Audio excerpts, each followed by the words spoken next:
Hi, how you doing? Today I'm going to go over the instructions for completing the pistol permit packet that you just received at the Sheriff's Office after being fingerprinted.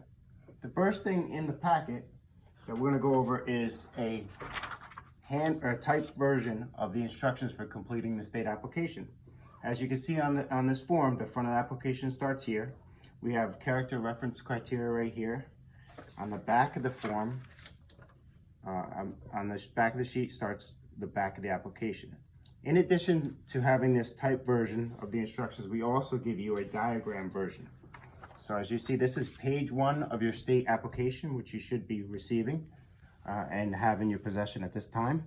You're going to see there's corresponding numbers where different places on the application you're going to input information. And then we also give you corresponding instructions for those numbers. So this would be page 1 of the instructions, and you would see section 1, and it would tell you exactly what to put in that section. We also have the same thing for page 2 of the diagram. Same thing, corresponding numbers, and then you're going to have your supplemental instruction sheet for page 2 as well. As part of the pistol permit process, you're also going to have to get character references. Each character reference is going to be given one of these forms. They're going to print these forms on the top in black ink. They're going to get it notarized, and they're going to give it back to you. When they give it back to you, there's a part on your state application where you're going to have them sign and put their information. The next form we're going to go over is the public records exemption form. So this form keeps your public records private. Having a pistol permit is a public record. You're going to fill out the top portion of this form. You're going to check when that applies to you and sign and date. This is an optional form, but most people do want to do that form to keep your records private. This is the actual state application, a copy of the state application. As you look at this form, the top portion, this blue portion, will be typed out for you when you come for your fingerprint appointment. And then you're going to start right here at I hereby apply for a pistol revolver license for the following reason. Either carry concealed, possess on premise, or possess for employment. If it is for an employment purpose, they do want you to put the employment information, the employer information right here. And then you're going to go right down to the license required for the following reason. That's going to be your main bullet point reason for having a pistol permit. Some of the examples are carry concealed, possess for protection purposes, or for employment purposes. Next, you have your character references. The 4 people that you decide are going to go in these boxes, and they're going to sign over here. Like I said, you're going to get those character reference sheets filled out and get the signatures and have them fill out their information. Next, you're going to have to answer the question, have you ever been arrested, summoned, charged, or indicted for any offense, including DWIs? So this is including any and all local law arrests, vehicle and traffic arrests similar to arrests like suspended license, suspended registration, any city ordinance, anytime you received an appearance ticket, any fingerprintable arrests, any and all arrests, including stuff like unleashed dog, or in the park after dark. So if you have any questions about any incidents, you want to ask your investigator, your assigned investigator, and they'll go over it with you. Next, you have all these yes or no questions. They're going to be answered over here. If there's a yes answer to any of these questions, there's 13 questions.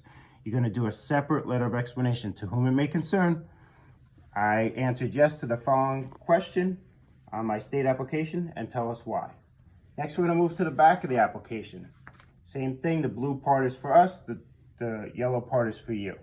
There's a question on the back for military under the age of 21. If that applies to you, you're going to check yes or no. And then here's where you're going to put a photo, a passport photo, and sign this application. This over here is for a notary, so each application is going to get notarized. And then the bottom section is for if you're going to purchase a firearm or co-own a firearm with somebody. The manufacturer, the type of pistol, the model, the caliber, the serial number, and the property will remain either the gun store or your co-ownership person's name will go in there. Next, the last thing we're going to go over is your checklist. So this checklist encompasses everything we've gone over so far, including the other documents we're going to need to complete the application.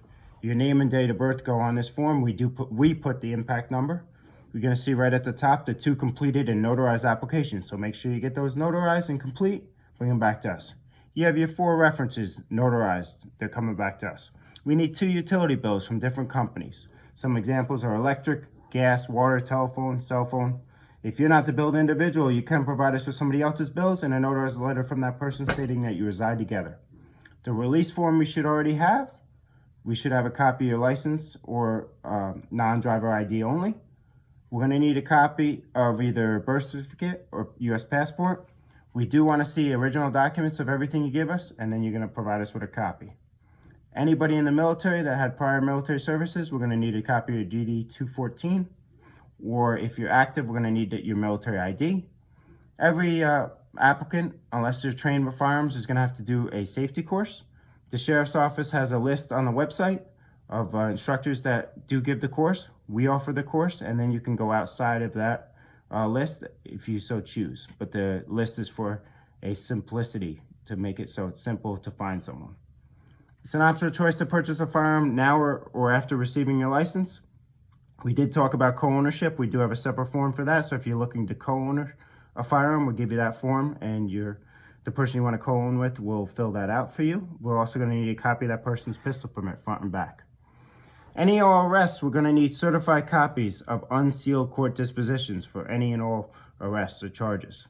You're going to go to the court in which you went to for that matter. So if you got in trouble in the town of Newburgh court, or in the town of Newburgh, you'd go to the town of Newburgh court, so on and so forth. You're going to also need a letter describing the circumstances leading up to why you got arrested.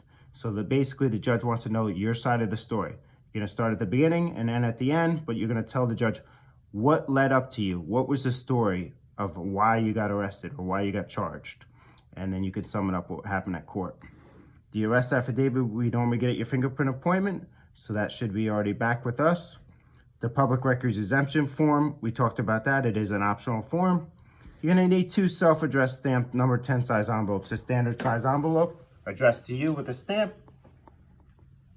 We're going to need, if you're a peace officer, a police officer, we're going to need a copy of your good guy letter. If you're a peace or police officer, we are going to give you the criteria for your good guy letter. It's a form. We're also going to need a copy of your police ID, your peace officer ID. And then the last thing required by law, a letter to the judge, to whom it may concern.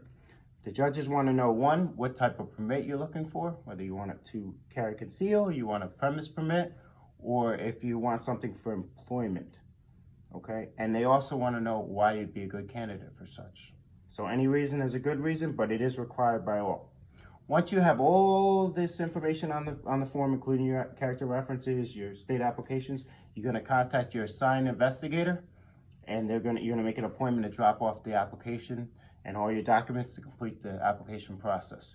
Your investigator will have a sit down with you, go over all the paperwork, and make sure everything's complete, give you a brief final interview, discuss any matters which were discovered in the background, and then they would be the person ultimately responsible to close out your file.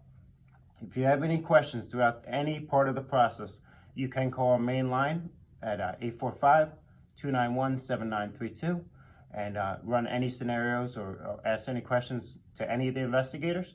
But we do prefer that you refer back to your assigned investigator, which would be in contact with you. After you receive this packet, your assigned investigator will be in contact with you normally in about 2 weeks, and they'll go over everything with you if you have any other questions. I'm the senior investigator of the unit. If you have any questions, you can also reach out to me. I'm always available to help. And that's it. Thank you. Bye.